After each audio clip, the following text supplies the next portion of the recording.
Eccoci qua, siamo ritornati, siamo in diretta naturalmente con voi, quindi anche per rispondere alle vostre domande lecite oppure commentare, voi commentate e noi commentiamo con voi, fare certe osservazioni su quelli che sono i temi di attualità. Li affrontiamo insieme al nostro ospite, ormai lo dovreste conoscere, Antonio Confortin, segretario della UIL Treviso, ben arrivato. E con lui vediamo di capire un po' la situazione analizzata da chi comunque il territorio lo vive e lo sente, perché è appena uscito da un incontro importante in un'azienda, ha vicino a sé chi lavora, gli operai, le famiglie, non certo chi ha redditi altissimi e se ne sta ben tranquillo. Allora, notizie di quest'oggi, io con me un giornale così, strapolo dal Mattino di Padova, poteva essere la Nuova Venezia, il Gazzettino, il Corriere, tanto sono tutte le stesse cose. Reddito tornato al 1986, i poveri sono 8 milioni, Rete Impresa Italia e Istat fotografano un paese in grandissima difficoltà, 100.000 aziende chiuse in un anno. Bisogna dettare una nuova agenda al governo ed è questa un po' la grande sfida, quindi io chiedo a voi come sindacato che cosa chiedereste al governo. Questi sono i dati, redditi nel 2013 superiori solo a quelli del 1986, quindi abbiamo buttato via conquiste di decenni. E poi famiglie italiane in forte difficoltà, povera e sfiduciata, questo è il quadro che ne emerge. Non va meglio per le imprese, l'anno scorso ha chiuso praticamente un'impresa al giorno, noi vedremo un po' il Veneto che cosa sta succedendo. Le aziende non ce la fanno più a reggere il peso della crisi, i 3 punti quadri sono il fisco, e lo vedremo di analizzare, il credito e se secondo lei relativamente al fisco il redditometro che adesso entrerà in azione può funzionare o non può funzionare, il credito, la burocrazia che sono le ammazza aziende e poi le tasse che nel 2013 cresceranno, forse sono le uniche a crescere, cioè la pressione fiscale, balzeranno dal 55,2% a quota 56,1% prevista nel 2013. Intanto è rilevante la contrazione dei redditi che scenderanno ulteriormente, cioè mi chiedo come faremo a pagare tutte queste tasse, tutti questi aumenti che ci saranno, tutto con redditi più bassi e i consumi naturalmente che si ridurranno, meno 1,4%, ma probabilmente caleranno ancora di più, portando tutto indietro al calendario del 1998. 100.000 imprese morte nel 2012, quindi una cifra altissima, e 6 famiglie su 10 faticano ad arrivare alla fine del mese. Insomma, solo 6 italiani su 10 hanno un'occupazione, ma il lavoro per i giovani resta una chimera. Questo è un grandissimo problema. Ecco, allora ci sono diversi temi, poi io ho sfogliato tra l'altro il giornale, ho guardato, ci sono altre cosettine che potrebbero riguardare, perché abbiamo 18.000 lavoratori senza cassa integrazione. È un altro problema molto grave e tanto è vero che il problema del welfare sul lavoro non sembra essere risolto.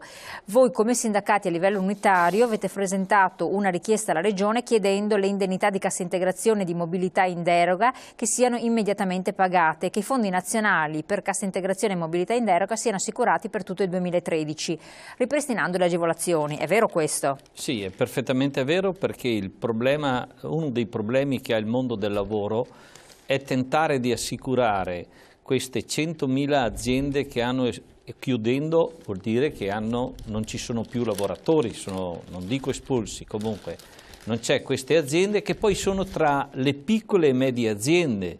Ricordo che il tessuto sì. della nostra regione è delle piccole e piccolissime aziende, da 1 a 3 dipendenti e da 1 a 25 dipendenti.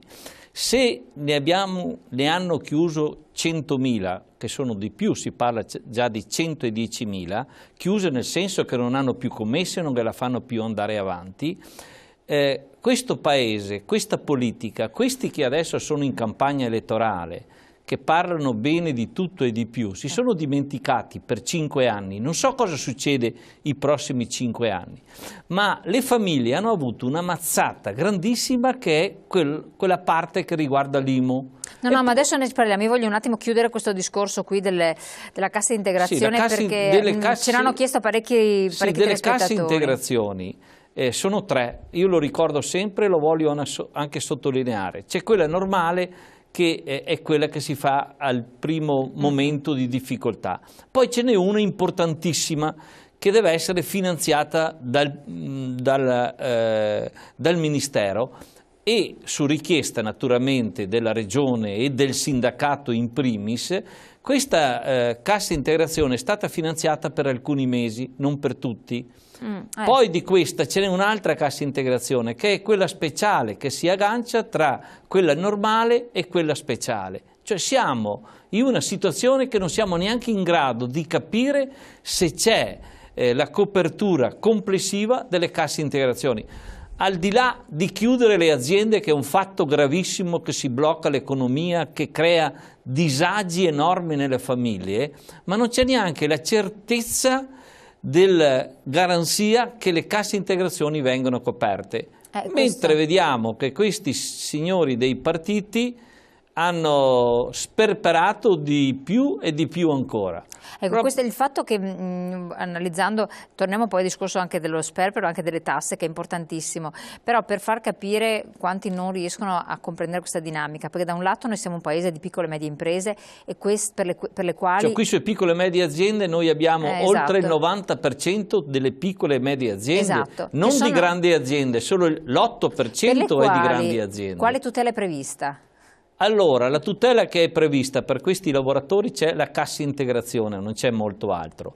Tutti gli ammortizzatori sociali, che sono le cose che ho detto prima, che sono le altre due casse integrazioni, poi non c'è mica altro. Non c'è altro, c'è la disoccupazione, che per chi può averla la disoccupazione. Bravissimo, però non c'è più l'agevolazione che era prevista per la riassunzione delle persone disoccupate. Sì, quindi... questa è stata cancellata, meglio ancora è stata sospesa, ma quando sospendono una cosa vuol dire che non ci sarà vuol dire che non c'è più, vuol dire non c'è più. Quindi non c'è neanche la speranza per questi di... Sì, non c'è la speranza, anche perché aziende non ne aprono, perché qualunque imprenditore, noi abbiamo vissuto la crescita delle province e del Veneto, è stato sulle piccole e medie aziende che sono tartassate. Ma dove è andato l'ultimo governo e il governo precedente, a quelli che verranno? Che aiuto hanno dato a queste aziende perché rimangano in piedi? Hanno dato poco o niente. Noi poi siamo come sindacato nel mirino, prendiamo parole dappertutto perché sembra che abbiamo governato noi, sembra che abbiamo fatto noi le cose, questa cosa bisogna proprio cambiarla completamente. Ma hanno aggiunto anche un'altra cosa sulle agenzie delle entrate. Almeno chiudiamola questa agenzia delle entrate per un certo reddito. Noi abbiamo i redditi che sono al di sotto dei 12.000 euro, con tutti questi che vengono licenziati nelle difficoltà che ci sono nelle famiglie, perché c'è anche 2 persone su 2 che lavorano nelle famiglie che sono in cassa integrazione. A questi andiamo a misurare col redditometro, ma vogliamo cambiare questa politica o vogliamo andare addosso sempre alla povera gente, ma con dati precisi? Sempre meno lavoro, ma la Costituzione non è fondata sul lavoro oppure tasse e sovratasse? Sì, non è fondata sicuramente sul lavoro ultimamente, è sulle tasse che ha messo il governo, perché ma chi è che mette le tasse in questo paese? È sicuramente i governi, il governo, anche le regioni hanno messo delle tasse anche abbastanza difficili. Il problema è che nessuno si vergogna di quello che stanno facendo e che hanno fatto. Non hanno neanche il senso di diventare rossi, di vergognarsi, rossi in faccia, non di altra cosa.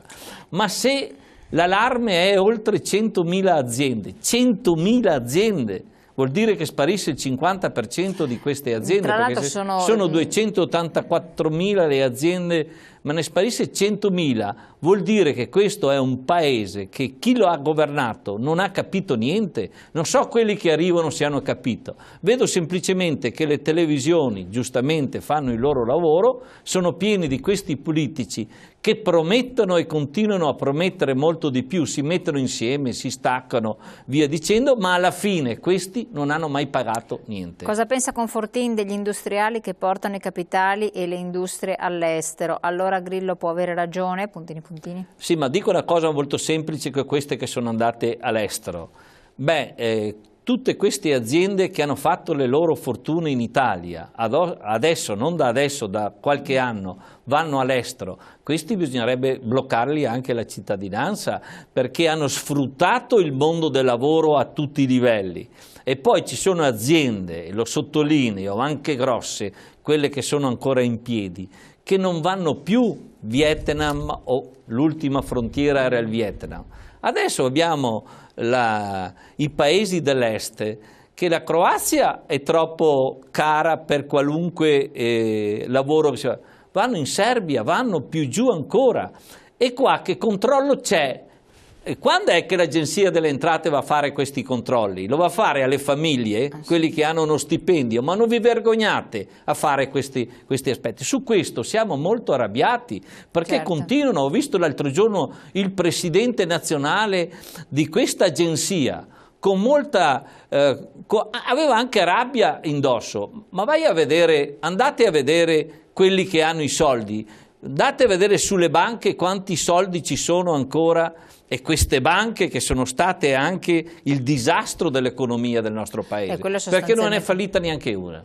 Esatto, anzi con il nostro IMU hanno pagato quelle banche che stavano rischiando di, diciamolo chiaramente, li hanno coperti, ma non hanno coperto le famiglie. C'è un altro messaggio che chiedeva un po' effettivamente una spiegazione. Si diceva appunto che si pensa di portare una tassazione al minimo per le assunzioni dei giovani, cosa giustissima per incentivare eccetera, però poi si lascia a casa altre figure più costose per prendere al loro posto delle persone che magari portano a casa 700 euro al mese, cifre che non consentono di vivere. E secondo me veramente c'è un discorso, perché è populistico, demagogico dire assunzioni dei giovani che tanto sono disoccupati, senza valutare che poi effettivamente non ha senso non pensare anche ai cinquantenni che vengono lasciati a casa, che hanno una famiglia, hanno delle responsabilità. Copertura parziale perché la cassa in deroga non è 80% della paga, ma 80% di 836 euro, che per loro è il limite massimo. Sì, non dicono mai, cioè anche qui, quando diciamo della cassa integrazione, non è che prendono i 1.100 euro, i 1.150 euro, qualche volta si arriva anche ai 1.200 euro, è che la tassazione è all'80% e anche in qualche caso al 75% per quanto riguarda la copertura della cassa integrazione. Dipende anche qui quali sono le casse integrazioni. Il problema principale è che di questo problema la politica, io lo voglio sottolineare, tutti, non faccio distinzioni, si sono dimenticati di questo momento, di un momento di estrema difficoltà. Ascoltavo, se poi è vero quello che diceva una trasmissione mentre venivo qui della Radio Nazionale, che diceva sul telegiornale, diceva che noi siamo, dopo di noi c'è la Grecia, non è che eravamo il 7° paese più industrializzato del mondo. Dopo di noi viene la Grecia, nelle condizioni in cui è la Grecia, ma se andiamo avanti così noi ci arriviamo molto presto, per un motivo molto semplice, che non hanno fatto niente questo governo, e dico anche il governo precedente. Ma parliamo di questo che se n'è andato, che adesso è in campagna elettorale, e anche questo pensi di aver ragione. Ma cosa ha fatto Monti per la crescita delle aziende, per la crescita del paese e per la crescita dei meno ambienti? Cioè la invenzione del redditometro, che è stata lanciata prima, 4 anni fa, ma l'hanno ripresa adesso con molta foga. Ma come si fa a fare il redditometro in quasi dappertutto? Andiamo a vedere chi ha un reddito superiore dei 70-80 mila euro, che sono tanti, non vado un po' più in su ancora, via dicendo, ma vanno qui a fare, vanno a vedere, le pubblicano il lavoro che fanno o le interviste che vanno a fare per sapere se uno andranno ancora dalla povera gente. Purtroppo è così, perché la povera gente, ma la povera gente noi li invitiamo di venire nel sindacato, anche se vengono adesso, noi siamo un po', come si può dire, con l'assalto delle persone nelle nostre sedi sindacali, di tutto il sindacato indipendentemente. Io parlo della UIL, per quanto riguarda la sede centrale, le sedi periferiche e tutto quello che c'è in questo momento. Ma poi hanno inventato anche un'altra tassa? Allora, dopo ne parliamo tra poco, andiamo in pubblicità. Un'altra questione che dopo vorrei che venisse affrontata, proprio perché giustamente c'è questo articolo che la sottolinea e molti non hanno consapevolezza, è quella relativa al fatto che in Veneto sono oltre 3.000 le domande di cassa integrazione in deroga ancora scoperte. È una cosa abbastanza grave, perché chi la soffre questa è una situazione pesante. E tra l'altro questo sarebbero 18.000 lavoratori in attesa di trattamento di integrazione salariale e 3.000 disoccupati in attesa dell'indennità di mobilità in deroga. Non è una cosa di poco conto questa, con tendenza all'aumento. 18.000 lavoratori sono un minimo 18.000 famiglie. Esatto. Bisogna che ricordiamo anche cosa abbiamo dentro. Sono le famiglie che hanno pagato l'IMU e sono le famiglie che le può arrivare il redditometro, ma sono anche le famiglie che hanno pagato le tasse. E non c'è solo questa tassa, non so se poi la tocchiamo, un'altra tassa gravissima che non ho capito, ma questi soldi vanno all'apparato o vanno per far funzionare questi enti che dovrebbero fare fino in fondo il proprio lavoro? Ho l'impressione che una gran parte di questi sia dell'apparato, perché i presidenti sono rimasti come gli altri, dovevano fare l'unificazione di questa associazione, di l'altra associazione e via dicendo. Anche lo stesso sindacato, lo dico per qualcuno. Certo. No, ma torniamo su questi discorsi, poi vediamo se anche dall'incontro che c'è stato, che voi avete avuto con la Regione, avete avuto una risposta su questi soldi, ci arrivano oppure no, queste famiglie cosa devono aspettarsi oppure no. Pubblicità, poi torniamo insieme.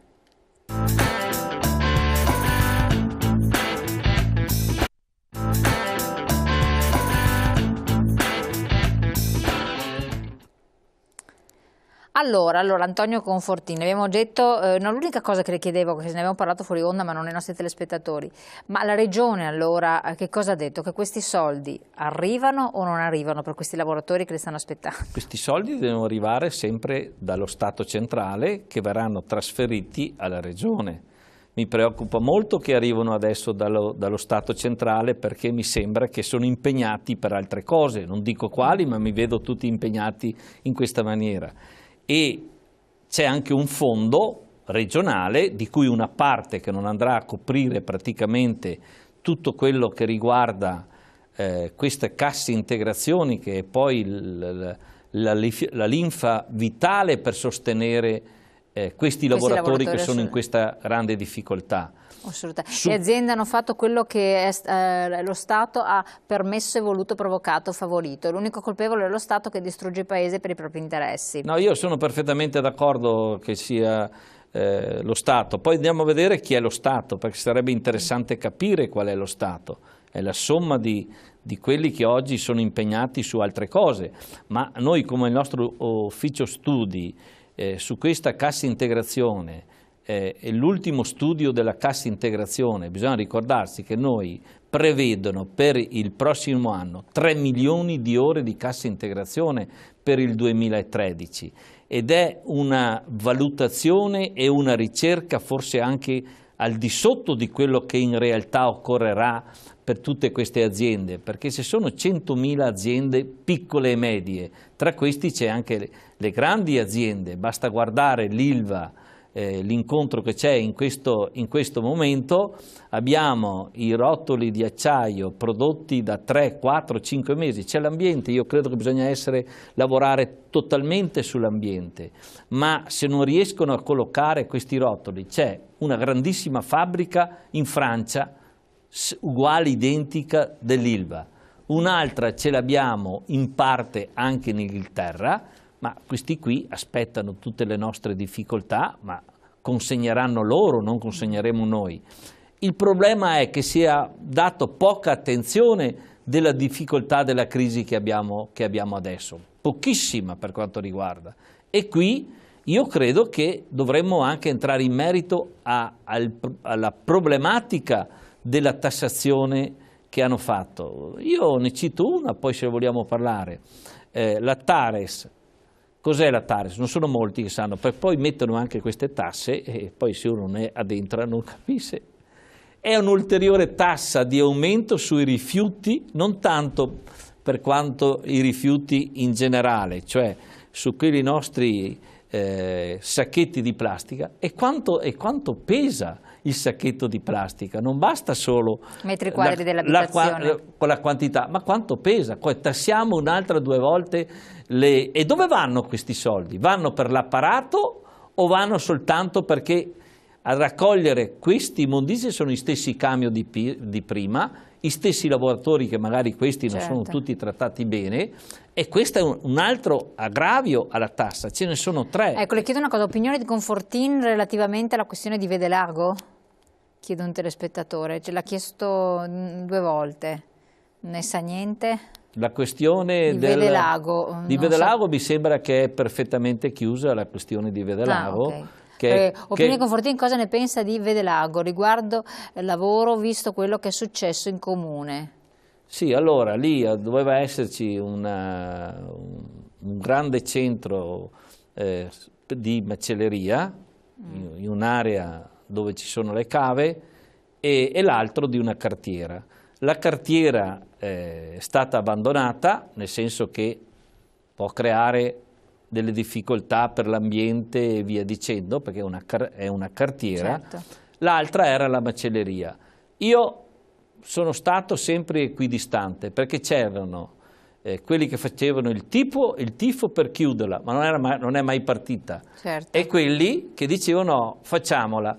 Però noi dobbiamo ragionare su questo per capire cos'è Vedelago. Non so quanti sono che conoscono Vedelago, però è il terzo comune della provincia di Treviso.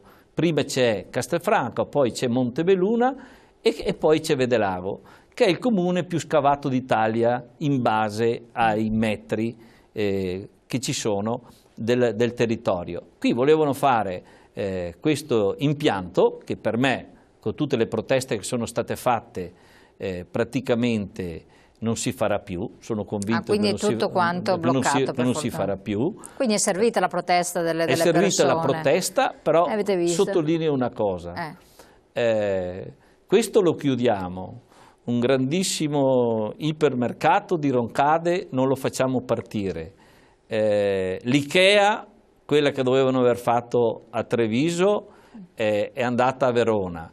Cioè noi a Treviso non so dove andiamo, con questa situazione di gravità che c'è, dov'è che andranno a lavorare i lavoratori?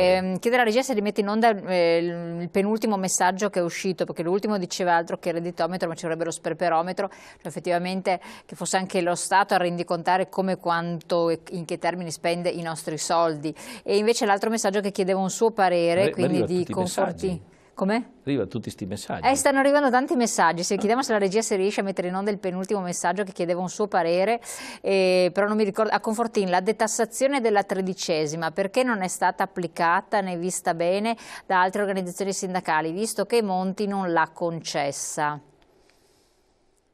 Monti non ha fatto tante cose, ne ha fatto anche questa. Io non parlo delle altre organizzazioni, perché mi sembra che su alcune cose se noi la CISL non avessero fatto questo patto, non so dove sarebbe andata l'economia, perché c'è un'organizzazione che dice sempre di no. E su questo, cara conduttrice, su questa mi inviterai alla fine del governo, magari anche con confronto con gli altri, per vedere se continueranno a dire sempre di no o se adesso dicono un'altra cosa, perché è registrato. Hanno ragione di investire all'estero, perché questi politici di oggi vogliono mangiare i soldi nostri, dei nostri padri che hanno risparmiato una vita. Ecco, ma che sostanzialmente detassazione della 13ª? Assolutamente no, niente. Dove andiamo? Andiamo peggio ancora di quello che stiamo andando adesso, ma perché anche la 13ª, abbiamo visto cosa è successo nelle vendite, mi hanno detto il 50%, anche avendo esposto proprio i cappi, le scarpe, i vestiti che avevano e di qualunque altra cosa, proprio del campionario di quello che le era rimasto, perché hanno capito anche i negozi che non si può più fare i furbi in questo caso, ma se hanno venduto il 50% scontato, io non penso che crescerà mai questo Paese se andiamo avanti di questo passo. Ma quello che voglio sottolineare su questo aspetto è che la non crescita di questo paese non mi porta da nessuna parte. Assolutamente. Pronto? Pronto? Sì, buongiorno. Buongiorno, da dove chiama? Chiamo da Assego, provincia di Padova, sono Rossi, buongiorno. Buongiorno, prego, dica tutto. No, niente, volevo capire un attimo perché mi sembra che il segretario della UIL di Treviso sta facendo giustamente una panoramica che riguarda un po' purtroppo la problematica, ma siamo capaci tutti di criticare gli altri, ma ad oggi il sindacato o chi per esso, perché ha accettato tante condizioni imposte dal governo, parlo delle pensioni, parlo di questo, parlo dell'altro, perché criticare siamo capaci tutti, ma io dico ad oggi voi dove eravate e cosa volete fare per cambiare queste cose, perché ripeto giustamente le aziende, no, scusatemi, purtroppo le aziende chiudono per non si sa per cosa, perché le banche non hanno più prestiti come una volta. Dopodiché a livello pensionistico mi sembra che purtroppo i sindacati, mi dispiace dirlo, hanno girato la testa da un'altra parte. Allora io dico ad oggi voi dove volete arrivare? Chiarissima la sua domanda, grazie signor Rossi. Grazie. Domanda precisa richiede una risposta precisa. Sì, una risposta molto precisa. Sulle pensioni mi sembra che abbiamo fatto non sit-in o proteste, abbiamo fatto molto di più sulle pensioni. Sicuramente si è mantenuto il livello pensionistico dell'ultimo anno. Le richieste che sono state fatte... Sì, ma la non rivalutazione delle pensioni sopra i 1.200 euro, questo... Cioè veramente è pesante, veramente pesante è per pesantissimo, tanti. Ecco, però noi, bisognerebbe una presa di posizione molto forte. Cioè, noi abbiamo fatto 1 o 2 scioperi generali tutti assieme. Ma forse lo strumento dello sciopero non serve più. No, lo strumento dello sciopero, cioè dello sciopero. Beh, bisogna fare anche questo perché l'altro strumento qual è? Che se qualcuno mi spiega, dopo tutto quello che ho detto della politica, perché chi gestisce questo paese è la politica, cioè sono i partiti, perché quelli che vengono votati adesso, siamo in campagna elettorale, non dico niente, è la politica. Però noi abbiamo fatto il possibile perché se c'è almeno il minimo indispensabile di crescita, non delle pensioni, del mantenimento di quello che c'è, è perché noi abbiamo spinto molto su questo, perché se fosse stato per questo governo avrebbe tagliato anche le pensioni, non è che quello non sia stato tagliato. Noi non è che abbiamo la bacchetta che dobbiamo portare i soldi per aumentare le pensioni, devono essere chi gestisse il governo, chi dovrebbe gestire queste cose, abbiamo garantito almeno le pensioni minime. Ma qui c'è anche il tentativo, c'è stato anche il tentativo di abbassare le pensioni, che non sono state abbassate, sono state abbassate solo per il costo della vita, e il costo della vita non siamo stati in grado di poter fare questa cosa. Peggio di quel peggio che ha già fatto. La interrompo perché dobbiamo andare in pubblicità. Un altro messaggio diceva tra l'altro che chi manda i messaggi li manda col cuore per avere una risposta chiara. Mi pare che fosse lo stesso del messaggio di Vedelago, ma mi sembra che abbia dato una risposta chiara per quel che riguarda. Ovvio, ha detto ci sono i pro e i contro, cioè si va a tutelare un territorio e si bloccano certe attività, il contro è che non si creano Scusi, posti posso di dire lavoro. una cosa? Sì, velocissimo che siamo già in pubblicità. Sì, posso dire una cosa? Io ho fatto per 18 anni il comitato anticave e antidiscarica. Il comune di Vedelago, 18 anni con amici che si sono presi anche delle denunce, il primo in testa sono stato io, e siamo andati a fare il giro per le 7 frazioni di Vedelago, 7 frazioni, è un grande comune Vedelago. Il massimo che abbiamo trovato, dopo aver riempito il comune di volantini che facciamo questo, che facciamo quell'altro, abbiamo trovato soltanto nella mia frazione di Casacorba una trentina di persone, nel centro di Vedelago in Pax erano 17, quindi nessuno, non c'è. Poi protestano stando a casa, bravissimo, davanti alla televisione, ma dov'erano allora che hanno scavato in lungo e in largo e hanno ingrassato i scavatori? Perfetto, torniamo alla stessa questione che ci troviamo ad affrontare sempre. Il solito monito ai cittadini: fate bene a protestare in televisione e ci sta la cosa, ma non solo con gli ospiti in televisione o fare le vostre osservazioni, che peraltro sono sempre poche perché molti lo pensano, poi non alzano neanche il telefono. Ma fate qualcosa in più, dovete fare anche voi, perché quando abbiamo detto la protesta è servita e si dice la manifestazione è servita, manifestazione forte, vuol dire che i cittadini non sono d'accordo. Giustamente faceva dei proclami di quello che c'è, dei problemi che ci sono. A fronte di questi problemi che magari tanti non se ne rendono conto, perché quando a suo tempo parlammo dell'IMU, e io dico a suo tempo era ancora a settembre, ma poi a luglio, eccetera, nessuno commentava, la gente faceva orecchie di mercante. Quando è arrivata la batosta, ai noi, adesso si sta accennando questa batosta che arriverà della Tares, la gente adesso se ne frega, quando arriverà a pagarla a luglio, se non sbaglio, sarà una mazzata, forse bisogna che arrivino delle mazzate micidiali, scoppia il sistema e la gente alza la voce. No, pubblicità, poi torniamo insieme a commentare anche questo e sentiamo anche cosa dicono i nostri telespettatori. No, volevo dire che basta che...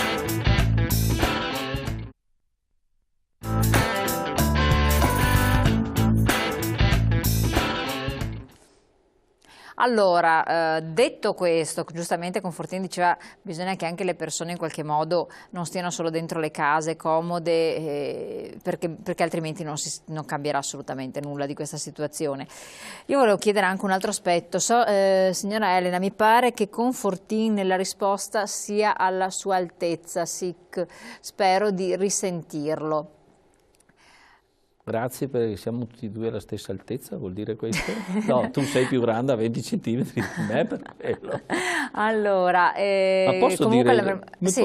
non torniamo però su Vedelago perché, perché sennò ci soffermiamo troppo e non tutti sono... ma chiudo, non ne parliamo più, ma tutti abbiamo il computer. Con Google Earth che cos'è? Qualunque cosa, piccolo, grande, adesso c'è il tablet. Vogliamo andare a vedere su quel comune dall'alto che è libero, è tutto perforato, come è ridotto, ma dov'erano i cittadini allora? Si accorgono soltanto adesso? Ma quello è il solito discorso, bisogna che veramente tutti in qualsiasi ambito ci si muova di più, perché altrimenti nulla succede, nulla si fa. Un altro aspetto che però vorrei affrontare un attimo insieme a lei è il discorso ecco qua, tanto in alto arrivano tanti messaggi per cui vediamo dare precedenza ai telespettatori. Vorrei gentilmente chiedere all'ospite cosa deve fare un 45enne per mantenere sua figlia a 9 anni senza lavoro da 1 anno e risparmi finiti. Compro un mitra. Vediamo questo rappresenta uno dei tantissimi casi. È uno ringrazio questo ascoltatore, lasci l'ultima parte del mitra, il resto è che se non cambia la situazione di questo paese... Sì, però il telespettatore ha detto una cosa sacrosanta e io lo vedo quando mi interfaccio con chi governa anche a livello governativo centrale, senatori, deputati, dici certe cose, entrano da una parte e escono dall'altra, non ti ascoltano neanche, veramente non ti ascoltano, perché tanto sono sul loro tablet, sono questi messaggi che è una cosa insopportabile, anche i convegni, mai stanno a sentire quello che la gente dice o sentuccherano. Questa gente che ci scrive e che ha la sacrosanta ragione, che cosa deve fare? Cosa deve fare? Non può starsene a casa a morire di fame. Andrà, non dico di prendere il mitra perché per carità siamo agli estremi opposti, però qualcosa bisogna che con le parti sociali si organizzi di forte. Svegliamoci tutti gente, fermiamo questo stato di falsità che tutto ci sta togliendo e mai niente ci ha dato. Dobbiamo manifestare e fermare le tasse assassine. Ecco, qui ha detto manifestare. Qualcosa, voi sindacato, da soli, congiunti, non so, fate però dovete rappresentare queste categorie, ritornare a rappresentare seriamente queste categorie. Ho fatto una provocazione apposta. Va benissimo se non c'è la provocazione. Credo che a questi va tutta la solidarietà che non serve a niente, ma la solidarietà minimo la possiamo dare. È tutto quello che è stato detto e che sentiamo, è cose che noi abbiamo purtroppo quasi sempre portato avanti. Ma forse in silenzio non vi siete fatti sentire a sufficienza? Dobbiamo farci sentire di più. Allora però non basta solo questo, perché alle manifestazioni non deve andare solo i dipendenti, ci dovrebbero partecipare delle aziende che sono in difficoltà e riusciamo a metterli insieme. Noi facciamo anche dei sit-in, cioè mettiamo il gazebo in piazza, come abbiamo fatto più volte nelle piazze più importanti, ma se poni un volantino su 10 volantini che poni a qualcuno che se lo lega, lo prenderà 1 o 2. Magari abbiamo fatto, abbassiamo le tasse soprattutto su questi aspetti. Confortini un attimo solo, perché abbiamo una telefonata un po' di tempo in attesa. Pronto? Pronto? Sì, buongiorno, da dove chiama? Buongiorno. Ecco, chiamo dalla provincia di Verona, mi chiamo Lino. Sì, prego signor Lino, dica Ecco, tutto. senta una cosa, qui adesso sta parlando col sindacalista, io personalmente e anche col suo sindacato non ho niente, però il sistema è che si mette il sindacato su una faccenda, su una parte, su un comune, su un circondario. Qui abbiamo una base marcia da quello che è sindacale, ha cominciato posto sicuro, chi lavorano non lavorano, questa è la situazione che hanno creato.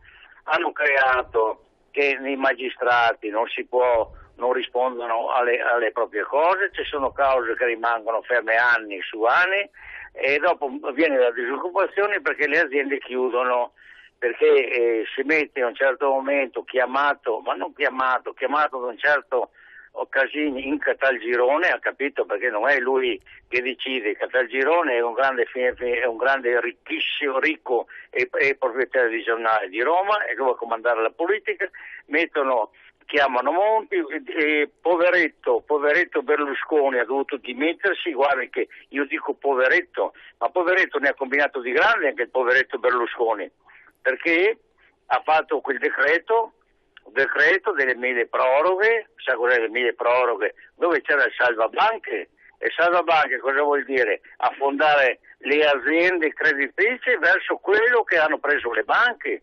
Lei forse, io le dico il sindacalista, perché ci sono delle cose che non è che non vengono dalla manifestazione col volantino come giustamente lui fa, e io lo ammiro di queste cose, ma bisogna anche che ci si vada a sentenza, perché lasciando questo strapotere alle banche affondano le aziende e la conseguenza è che si crea la disoccupazione.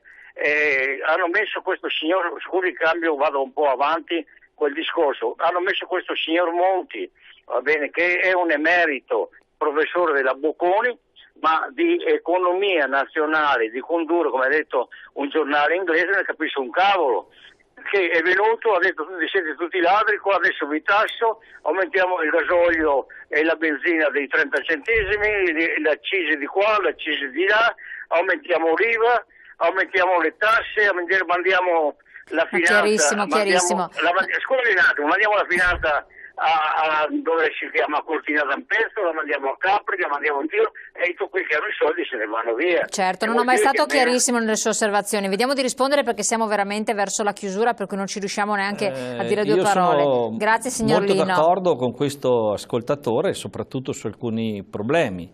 Voglio citare l'ultimo che ha citato. Cosa ha fatto questo governo che dicono che ha salvato l'Italia?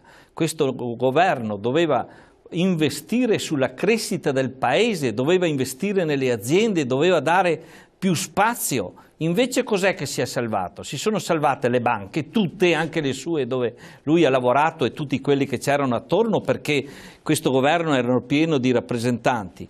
Ma abbiamo un problema di fondo che non riusciamo a scalfire più di tanto, perché dopo aver fatto le manifestazioni, dopo aver portato in piazza tutte quelle, e non basta portare in piazza, dobbiamo fare anche una lotta che i lavoratori non perdano neanche un'ora, neanche 4 ore, non devono perdere, perché quando siamo andati a fare 8 ore come ha fatto qualcuno, o 5 volte per 8 ore nella busta paga dei lavoratori, che si decurta, dobbiamo fare manifestazioni che non costino alle ore del lavoro e della busta paga dei lavoratori. Dobbiamo fare delle azioni che si può fare dirette, andare a occupare qualche regione, qualche provincia, ma anche fuori dell'orario di lavoro.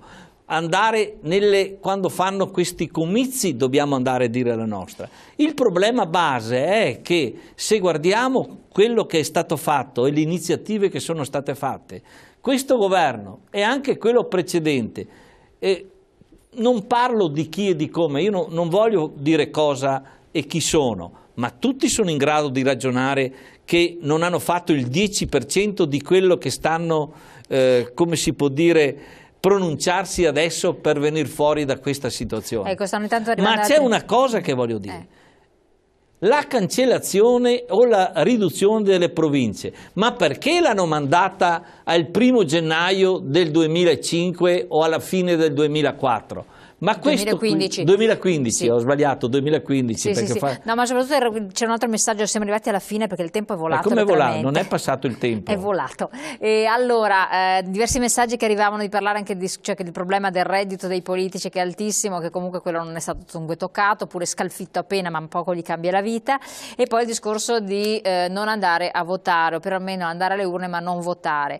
Attenzione, c'è sempre il solito rischio che dico io, cioè magari fanno un titoletto sui giornali, titoloni sui giornali secondo la percentuale di non voto, poi tutto casca là, il governo resta in mano a quelli che hanno fatto la loro scelta e che sono andati a votare e che naturalmente sanno come e vogliono e cosa vogliono ottenere. Quindi c'è questo rischio, perché al di là di tutto anche in Sicilia poi alla fine hanno votato la metà, in pochi, però alla fine il governo della Sicilia è quello. Quello che mi ha fatto impressione, mi fa riflettere, quello che ha detto il nostro telespettatore, che i provvedimenti del governo, considerando i cittadini, siete tutti ladri, tra virgolette, che è un po' il portare all'estremo, però è anche vero, si ricollega al discorso del redditometro, tutti quanti come se fossimo dei delinquenti, e quindi non la presunzione di buona fede e di operosità da parte del cittadino, ma al contrario, sei tu che devi scagionarti in qualche modo e quindi tornare a una forma di Stato che secondo me è un'aberrazione, veramente una presunzione di colpa anziché quella di innocenza dal punto di vista fiscale. Mi hanno detto ieri su un'assemblea, posso anche dirlo, che siamo uno Stato di polizia, cioè che quelli possono venire a casa mia, a casa nostra, a vedere, e loro chi è che va a controllarli? Che non ho capito. E dove sono andati a controllare? Perché? Ecco. Perché velocissimo, siamo fuori tempo. No, devo dire due cose solo. Una, che bisogna assolutamente andare a votare, sennò questo governo verrà governato da meno del 50%. Perfetto, basta. Confortini, la vedremo tra 2 settimane martedì sera. Le invito il 5 febbraio, dai, che così abbiamo martedì sera con altre figure politiche, magari candidati che ci saranno. E quindi lei sarà con noi in trasmissione. Grazie ai telespettatori di aver partecipato, tanto c'è da dire, lo sappiamo. Purtroppo ci troviamo domani. Grazie a chi ha telefonato, a chi ha mandato gli SMS. Grazie a tutti, vuol dire che la trasmissione è molto seguita, questa televisione allora, è molto arrivederci. seguita.